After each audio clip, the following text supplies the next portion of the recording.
ټوټه وه یاره نور څومره انتظار دا ستا لپاره وکړم خو ځان دا غولی تنګ دی سکت فرخه در ولګېد هغه یاره نور څومره انتظار دا ستا لپاره وکړم منزله نور څومره مزل پر دغه لاره وکړم د هغه راسې د دریاب سر ته ونه رسېدو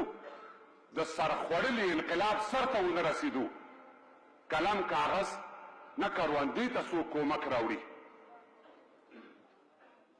یون صاحب قلم کاغذ نه کروندې ته څوک کومک راوړي دلته چې هر څوک راشي ځان سره ټوپک راوړي قلم کاغذ نه کروندې ته څوک کومک راوړي دلته چې هر څوک راشي ځان سره ټوپک راوړي د دنیا لوی بشر دوستان وي خو چې دلته راشي د دنیا لوی بشر دوستان وي خو چې دلته راشي حاتم طایی نوشیروان وي خو چې دلته راشي ترې چنګیز خان او منګول خان هلاکو خان جوړ شي یا رنجک سنګ یا ګوټ تیمور یا ګرګین خان جوړ شي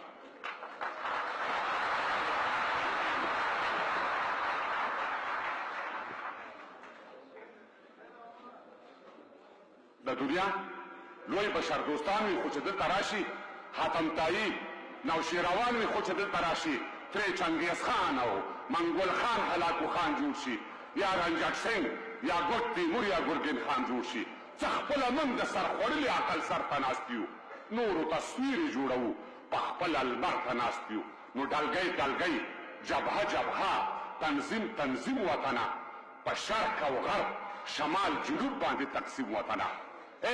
سل سره شته امرخیل صاحب سل سره شته ولې د سلو سرو سر نه لري دا وطن زر لري ملګرو خو زرګر نه لري لا وینې غواړي لا سرو باندې مړه نه شوله دا د دوزخ کومه ټوټه ده چې سره نه شوله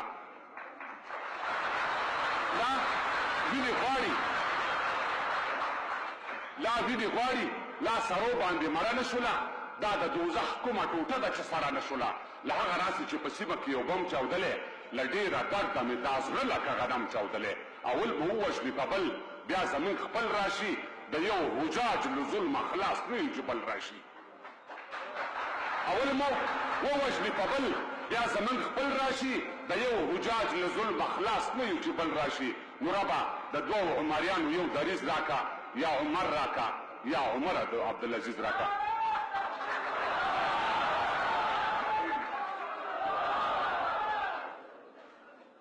صحت مې ورکړه غوندې غزل لیکلی که وخت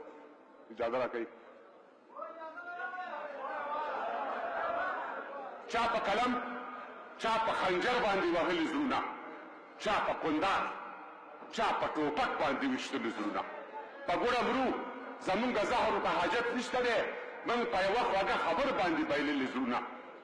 زما نه دوه زړونه ورک شوي زما دوه بچي وو که چا وي چېرته په دې لارو کې موندلي زړونه ګټه تاوان او سر و مال مو ورته مخکې ایښی پس له هغې نه موږ د دې خلکو ګټلي زړونه